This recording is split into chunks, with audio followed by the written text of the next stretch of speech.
तो किशन जी, एक चीज आप समझेंगे कि पिछले 75 सालों से तो हमें शुद्ध मूर्ख बनाया गया।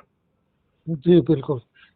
और जो नियम कानून अंग्रेजों ने हमें प्रताड़ित करने के लिए, हमें हीन भावना पैदा करने के लिए, हमें अपमानित करने के लिए, हमें व्यथित करने के लिए, हमें उत्पीड़ित करने के लिए और हमारा शोषण करने के लिए और हमें प्रक्रिया में फंसा के रखने के लिए जो नियम कानून और व्यवस्था बनाई गई थी, वो हमारे दुष्ट राजनेताओं ने हमारे ऊपर यथावत थोप के रखी है।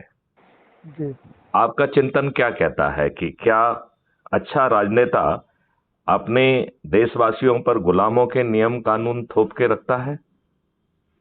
देखिए मैथिली शरण जी, जो बातें आपने कही, इन्हीं सब बातों को हम लोगों को बता रहे हैं और हमारा ध्येय केवल जागृति पैदा करनी है लोगों में।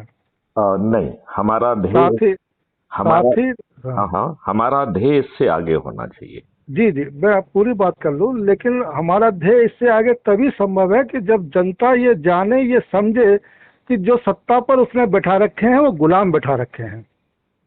आ, वो गुलाम बैठा के रखे हैं और हमें बड़ा गुलाम बना के रखा। और उन गुलामों से वो उम्मीद लगा के बैठी है कि वो उनके लिए कुछ करेंगे। नहीं, तो ये वो गुलाम क्यों करेंगे? देखिए, हाँ, तो नहीं, जैसे देखिए, मैथिली देखिए। शरण जी, जब आप मेरा विचार जान रहे हैं तो हाँ मुझे अपना विचार रखने दीजिए। हाँ, रखिए रखिए, क्योंकि जरूर जो रखिए, क्योंकि जरूर रखिए। 90% जो आपने बात कही, 90 नहीं बल्कि 99% जो आपने बात कही वो एकदम सत्य है। क्योंकि स्वतंत्रता तो हमें मिली ही नहीं, आजाद तो हम है ही नहीं। बिल्कुल सही, बिल्कुल तो सही। जब हमें स्वतंत्रता मिली नहीं, आजाद हम है नहीं, तो इन पार्टियों को दोष देने का मतलब नहीं है। हमें तो आजादी की लड़ाई लड़नी है, और आजादी की लड़ाई लड़ने के लिए हम इनको दोष क्यों दें? क्योंकि ये तो वो गुलाम है जो नहीं, हमें दोष देना होगा जब हमने इन्हें सत्ता, अधिकार, मत और सब कुछ दे दिया, तो इनको दोष देना तो देना ही पड़ेगा। नहीं दिया ना। हमने इनको सत्ता और मत दे दिया, ये ऐसा हमारा मानना है, ऐसा हम समझते हैं, ऐसी जनता समझती है। लेकिन हकीकत ये है कि ये तो एक मैनेजर है, कंपनी का जो मालिक है ना वो कोई और है, और कंपनी का मालिक जो ऑर्डर करेगा मैनेजर उस वही कार्य करेगा। लेकिन हम देश की जनता ये जाने बैठी है कि भाई ये मैनेजर ही सब कुछ है, इनकी पावर ही नहीं है सर। और इनकी पावर जब तक नहीं होगी कि जब तक ये स्वतंत्र नहीं होगा। स्वतंत्र होने के लिए हमें अपना नियम कायदे कानून बनाने होंगे, जो कि आज तक नहीं बने। आज़ादी के बाद हमारा जो ये संविधान है, जो 1935 एक्ट जो लागू है, वो अंग्रेजों ने बनाया था हम पे हजारों वर्षों, सैकड़ों वर्षों तक गुलामी करने के लिए, वो ऐसे ही चल रहा है। तो हम कहाँ आज़ाद हुए? नहीं, आपकी बात से मैं 200% सहमत हूं। और मेरा ये मानना है कि अकेला जागृत करने से काम नहीं बनेगा। हमें एक ऐसा मॉडल लाना पड़ेगा जिसके तहत हम सिर्फ अपने ही चंद लोगों को जोड़कर एक ऐसा आभा मंडल क्रिएट कर देंगे कि ये लोग जो है अपनी हार स्वीकार कर लेंगे। ऐसा powerful model crime bill, free bill, Bharat mission ने बनाया हुआ है। बिल्कुल उसी मिशन पर हम चल रहे हैं। लेकिन मैथिली शरण गुप्त जी, मैं आपको बता दूं, एक एक ऐसा मैं उदाहरण दे दूं कि आप जितने भी ये संस्था संगठन बने हुए हैं, उनसे हमारे परिवार के सदस्यों ने, हमने सबसे संपर्क किया, लेकिन सही मायनों में देखा जाए तो इन सभी की कथनी करनी और सोच अलग है। आपको एक चीज बता दें कि जिस देश का प्रधानमंत्री तक कुछ भी करने में असमर्थ है, कुछ नहीं कर सकता, और ये हम खाली खोखली बातें नहीं करते। हमारा ये दर्द ये है कि हम एक ऐसे मुद्दे को लेकर पिछले 25 साल से हर राजनीतिक पार्टी, हर बड़े नेता के पास जा चुके हैं कि भाई देश में ये जो हो रहा है, जब तक ये नहीं रुकेगा, कैसे आप ये वादे करते हैं। और इसके लिए हमने कहा कि हम कुछ नहीं कर सकते, क्योंकि हमारी पहुंच क्या है। अगर आप लोग जुड़े और इस आवाज को उठाएं तो ये नंगे 2 दिन में होते हैं। जनता को अभी पता नहीं है, जनता तो भ्रमित है कि कांग्रेस अच्छी है कि भाजपा अच्छी है, जबकि हमारा ये कहना है कोई अच्छा नहीं है।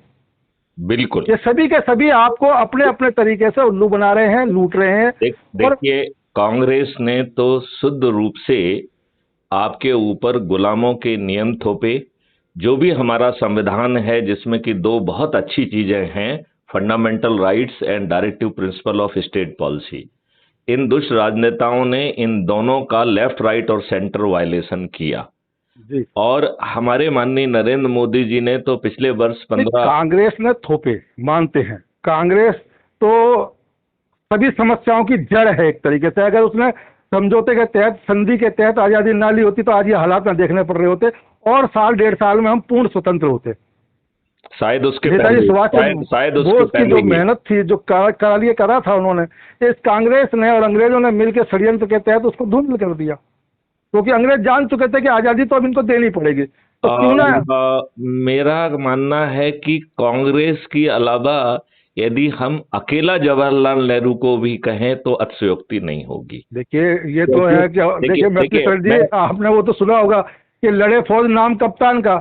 आज वो जवाहरलाल नेहरू उस समय प्रमुख था, मुख्य था, तो दोस्तों सारा उसी के सर मरा जाएगा, लेकिन जो उसके साथ बाकी और लोग। अकेला इतना ही नहीं है। जैसे अज्यूम करिए कि जो देश का विभाजन की संधि, जिसके बारे में फिल्म भी बन गई है और सब कुछ हो गया है, और ये गढ़ने की कोशिश की गई है कि जिन्ना अड़ा था, जबकि इसकी हकीकत एकदम भिन्न है।